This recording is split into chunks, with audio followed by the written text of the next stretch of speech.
Hi guys, this is Mrs. Rhodes, and this is our first video lesson of the week. The objective is students will be able to identify actually the three types of discontinuity of a function and evaluate functional limits. So here we go. There are three different types of discontinuity. A continuous function is what we've been looking at, and that's when you don't have to pick up a pencil when you trace a function, but there's three different types of discontinuity. We've been talking about discontinuous graphs, but the first one is called removable, or it's a graph with a hole in it. We also call it point discontinuity because let me spell that. Point discontinuity because a point is missing in a graph. Jump discontinuity is when you actually have more than a hole missing. There's a jump to the next part of the graph. And infinite discontinuity goes up and down to infinity. This is when there's an asymptote. So let's go ahead and look at the different types of pictures of these. So right here, this is going to be jump discontinuity. And the reason this is jump discontinuity is you can see to get from one value, and remember we're following along a domain value, so that we follow the domain, we follow the domain, we follow the domain, we get to here a solid point, then I have to jump to this next point.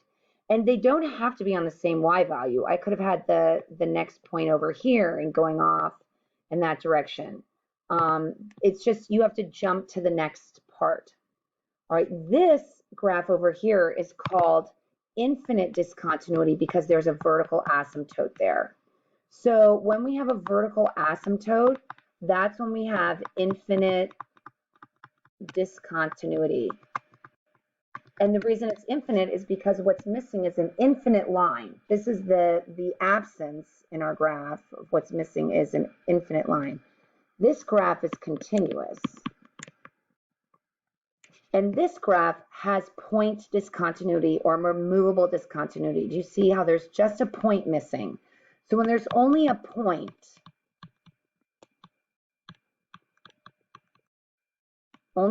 missing, that's called removable discontinuity. And it was just because one point was removed. And it doesn't matter if the point's here or not here. If I have a point here, it doesn't matter. The fact that the point is missing out of the continuous graph makes it removable discontinuity. Only a point is missing or a point was removed. Think about it like that. Whoops. Okay, so let's go to the next page where I'm going to talk about limits. All right, so this is a function that we're looking at. I want to talk about the different types of discontinuity. First of all, I have an asymptote right here. I'm just going to label them. This asymptote right here is a vertical asymptote. This is infinite discontinuity. Right here, the next area that I have a discontinuity is right here. I have a solid point and an open point. To get from this solid point to the open point, if I were tracing this, is a jump. So this is jump discontinuity.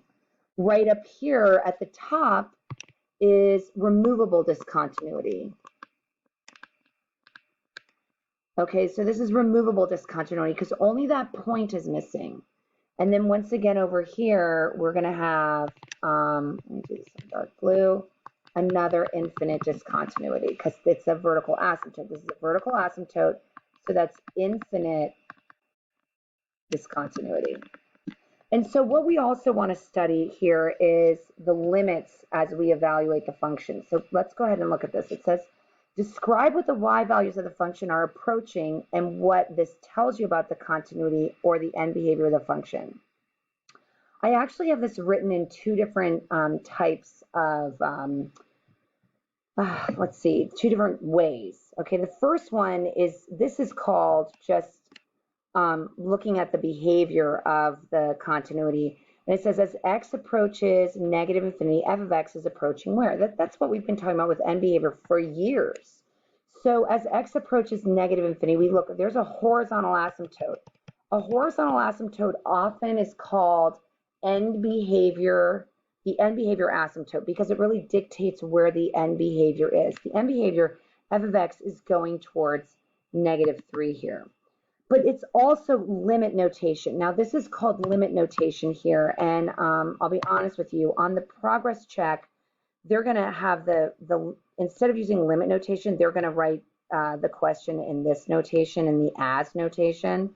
But in order to do the Delta Math assignment that we were giving you, we're going to use limit notation. These are interchangeable. This is, this is limit notation. This is saying the limit as x approaches negative infinity.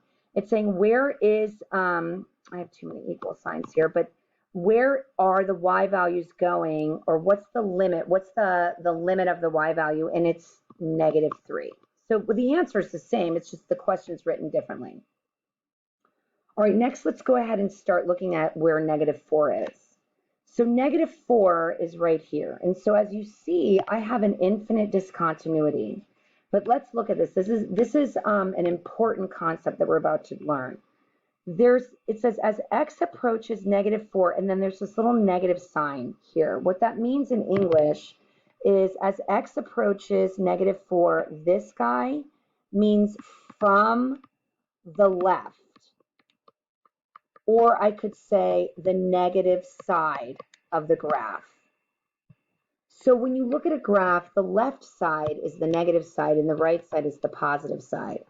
So this is saying, look, as I'm traveling along this graph, let me just change this to another color. So I'm traveling along this graph, and I'm traveling along.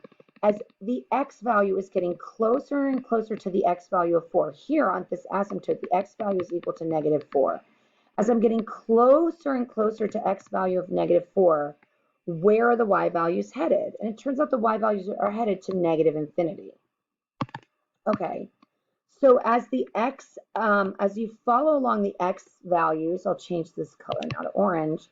As I'm following along the x values here towards -4 from the right, okay, that's what this little plus sign means. This plus sign means from the right. That's what it means in English, and that means the positive side of the graph. So this is the positive side of the graph, as I said before. This side is the positive side. So as I travel along this graph from the positive side, where are the y values as I get closer and closer to x equals -4? X equals -4 is this pink line. That's the vertical asymptote.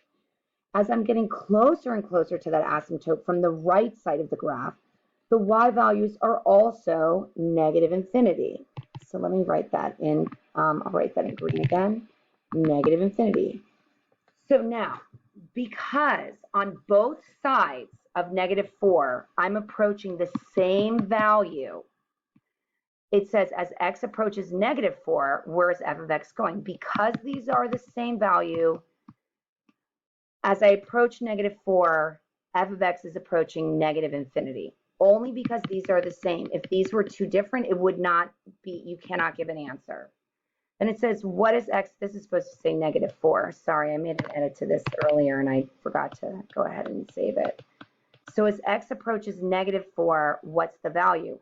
Well, there is no value because there's a vertical asymptote there. I do not have a value of x equals -4. I have a vertical asymptote there. All right, let's keep going. This says the limit as x approaches -2. So let's go ahead and look. The limit as x approaches -2. Here's -2 right here. So -2, the x value is here, and you'll see that I have two different sections of the graph. I have an open dot at -2, and I have a solid dot at -2, and I've jumped discontinuity. You'll see that as x approaches -2, once again, this is from the left side because, or the negative side. So that means as I'm approaching -2 from the left, that's me going along this graph on the left side of -2, I am going towards the y value of -5. So the y values are getting really, really close to -5. Now let's go to the top and look at this again. As I'm approaching, as my graph is approaching -2 from the right, the positive side, where are the y values getting really close to? And the y values are getting close to the y value of 0. So this is 0. So now it says, well, the limit as x approaches -2, what is f of x equal? The truth is, because these two values are not the same, this one and this one don't equal each other. So 0 does not equal -5. They're not equal. So this does not exist. Or you could write undefined. They both mean the same thing here. All right, so as we approach -2, I have an undefined value because from one side I'm going to be at -5 and at another side I'm going to be at 0. If these two don't match, then the limit as x approaches -2 does not exist. Now it says, what is the true y value? This f of -2 means, what is the true y value of -2? The true y value of -2 is right here because it's a solid dot. It's -5. All right, let me do one more. Okay, and then I'm going to leave the rest open for you to do on your own. As x approaches 0 from the right, okay, this is a positive first. So this positive sign means from the right, or the positive side. Okay, let's go look at 0 from the positive side. So 0 is right here. X is equal to 0 is here. So as I'm going from the positive side towards x equals 0, so all these points, and now this is the point that would be x equals 0. There's an open dot. It looks like it's going towards 3. So I'm going to write 3 here. Now let's go from the left. This is from the left side, the negative side. So from the left, as I approach 0, x equals 0, this is x equals 0. So as I'm going towards x equals 0, the y value once again is 3. Now, as x approaches 0, f of x is going towards, because these two are the same, and only because these two are the same, the value is 3. When these two, the left and right, are the same, then the value, when I'm looking at x approaches 0, f of x approaches 3, because they're both the same. Now, what is the value? This is asking for the true value. So this is saying, when x is equal to 0, what is the y value equal to?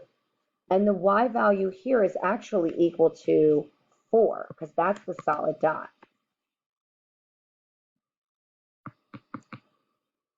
Okay, I'm going to leave the next side blank for you to go ahead and work on your own. And we'll go over the answers the next day with you.